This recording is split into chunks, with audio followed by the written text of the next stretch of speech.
थर सेनापती बाळासाहेब ठाकरे यांचा अमर रहे, अमर रहे. आजच्या महोत्सवासाठी उपस्थित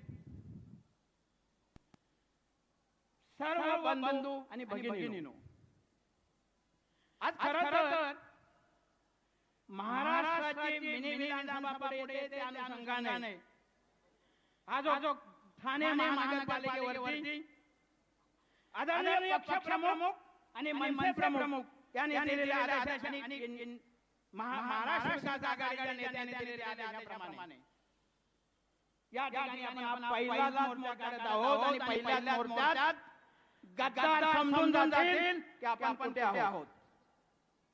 दोन तीन वर्षाचा सातत्याने यावेळी दोन तीन वर्षाचा जर आराखडा समोर ठेवला आणि ते चित्र जर डोळ्यासमोर ठेवलं तर आपल्याला निश्चितपणे ध्यानात येतं की हे सातत्याने एकच बोलतात, आम्ही विकासावरती बोलतो, आम्ही शिवसेना प्रमुख बाळासाहेब ठाकरेंचे विचार, आनंद दिघे साहेबांचे विचार आणि त्या विचाराने आम्ही चाललोय. माझी यांना निश्चितपणे एक विनंती आहे, जाहीरपणे विनंती करतोय. त्यांनी आदरणीय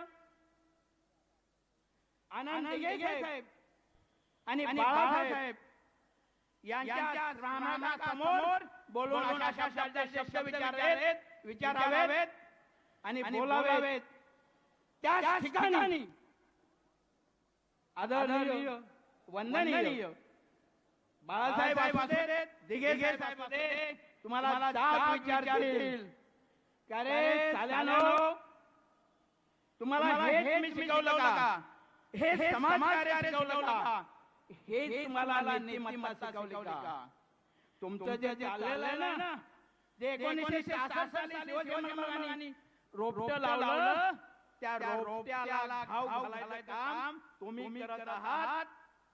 या गद्दारीला आपल्या सगळ्यांना नवीन पिढीला माहित असेल, गद्दाराला दिघे साहेबांनी काय शिकवलं होतं. ज्यावेळी स्वर्गीय परांजपे साहेब महापौराच्या निवडणुकीला उभे होते आणि त्याच वेळी ज्या गद्दारांनी काय केलं, त्या गद्दाराचं काय केलं दिघे साहेबांनी दाखवून दिलेलं आहे.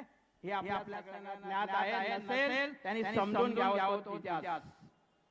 त्याच वेळी आदरणीय बाळासाहेब वंदनीय बाळासाहेबांनी आपल्याला शिकवलेलं आहे की दसरा मेळाव्याच्या वेळी ते निश्चितपणे सांगायचं की एखाद्याने जरी गद्दारी केली त्याला रस्त्यात दिसेल ते झोडपा आणि हे काम माझ्या महिला भगिनी फार चांगलं करू शकतात. हे शिवसेना प्रमुखांनी त्यावेळी दिलेलं आदेश आहे. आणि हे सातत्याने काय बोलतात, अरे थोडी लाज थोडी शिल्लक असेल, या महाराष्ट्राच्या देशात याचं तुम्हाला निश्चितपणे कळेल. तुमचं मन आजच मला सांगते की मी केलेली बेईमानी आहे, पण एखाद्याला प्रवासाला निघाल्यानंतर अर्ध्या प्रवासात पोहोचलात, आता थक मारून काट्या कुठे आल्या जे काही येईल त्या प्रवासातून तुम्हाला पुढे जाणं आहे. म्हणून ज्या मातोश्रीने नामनिशाण नव्हता तो नामनिशाण दिला. अरे आता काय सांगण्यासारखं बरंच काय, नामनिशाण नव्हता तिथे बाळासाहेबांनी नाव आम्हाला आणलं, ज्या आदित्य साहेबांनी उद्धव साहेबांनी मार्गदर्शन दिलं. अरे मुख्यमंत्री बराच वेळा एक गोष्ट फार येते, हे सांगतात उद्धव साहेबांनी मुख्यमंत्री होण्यासाठी हे काँग्रेसची हातमिळवणी केली. अरे थोडी शरम वाटू द्या. मुख्यमंत्री होण्यासाठी कोणी काय केलं हे आम्ही त्याच्या सोबत होतो, त्यामुळे आम्ही डोळ्याने पाहिले, कानाचे ऐवजी साक्षीदार नाही, डोळ्याचे साक्षीदार आहोत. तुम्ही काय शिकवता उद्धव साहेबांनी मुख्यमंत्री होण्यासाठी? उद्धव साहेबांनी ज्या त्यांनी सांगितलं, आदरणीय शरद पवार साहेबांनी सांगितलं म्हणून ही जबाबदारी देतोय. आणि त्याच वेळी करोना सरकारला येऊन सुद्धा त्यांनी दाखवून दिलं की ज्या इंग्रजांची सत्ता ज्या स्वातंत्र्यवीरांनी पलटवून टाकली, त्यामुळे करोना काय आणि प्रत्येकाच्या घराघरात पोहोचले आणि त्यांनी दाखवून दिलं मी पालक आहे, तुमच्या पाठीशी घाबरायची गरज नाही. आणि करोना सारख्या संकटावर मात केली. आणि तुमचा मात्र त्रिसूत्री कार्यक्रम चालू आहे. गद्दारी आणि फक्त भ्रष्टाचार करायचा, भ्रष्टाचारातून पैसा जमा करायचा, ऐन वेळी निवडणुकीच्या वेळी तो पैसा उठायचा, लोकांना भूलभुलैया करायचा, लोकसभेच्या वेळी कुठलं सरकार आपल्या दारी आलं आणि या जाहिरातीवरती तुमच्या बापाचं राज आहे का? बापाचं राज आहे. त्या जनतेच्या पैशातून तुम्ही स्वतःच्या जाहिराती करता, सगळ्या जगभर दौरे करता, तुमच्या बापाच्या खिशातून पैशातून इन्कम टॅक्समधून तुम्ही तुमचे दौरे करा, खुशाल करा.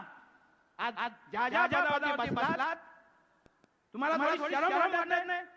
ज्यावेळी आदरणीय बाळासाहेब सांगायचे, शिवसेना सांगायचे की ज्यावेळी तुम्ही पदात बसता त्यावेळी तुम्ही एका पक्षाचे नाहीत, तुम्ही जनतेचे आहात. आणि हे मात्र कुठे जा, त्या बिहारच्या निवडणुका लागला 10,000 रुपये, या आली लाडकी बहीण, त्या आली की लाडका भाऊ, त्या आली की लाडके वडील. अरे बाप ज्यादा तुमच्याला माफ करणार नाहीत. बरंच काय बोलण्यासारखं आहे, पण एवढंच सांगतो की इथे उपस्थित असलेल्या सर्व महाराष्ट्र आघाडीच्या सर्व सदस्यांना मी हात जोडून विनंती करतोय, जर आपल्याला छत्रपती शिवाजी महाराजांचे थोडेफार वाचण्यात आला असेल, हिंदू सम्राट सरछत्रपती बाळासाहेब ठाकरे समजले असतील, आनंद दिघे समजले असतील, तर मला खात्री आहे की आपण एक दिलाने खऱ्या निष्ठेने ज्या निष्ठेने आपण दाखवतोय, जर निष्ठा टाळ्या मारत असेल तर आत्ताच बाजूला व्हा. हे उद्धव साहेबांनी सांगितलं, मी नाही सांगत. कारण गद्दारीची फळं लावल्यामुळं हे सगळं करावं लागतंय. एका निष्ठेने जर लढलो तर मला एक निश्चित विश्वास आहे की आपण कोणत्याही परिस्थितीत मुंबई महापालिका असू द्या, ठाणे महापालिका असू द्या, कल्याण मुंबई महापालिका असू द्या, उल्हासनगर, भिवंडी, पुढच्या बदलापूर, अंबरनाथ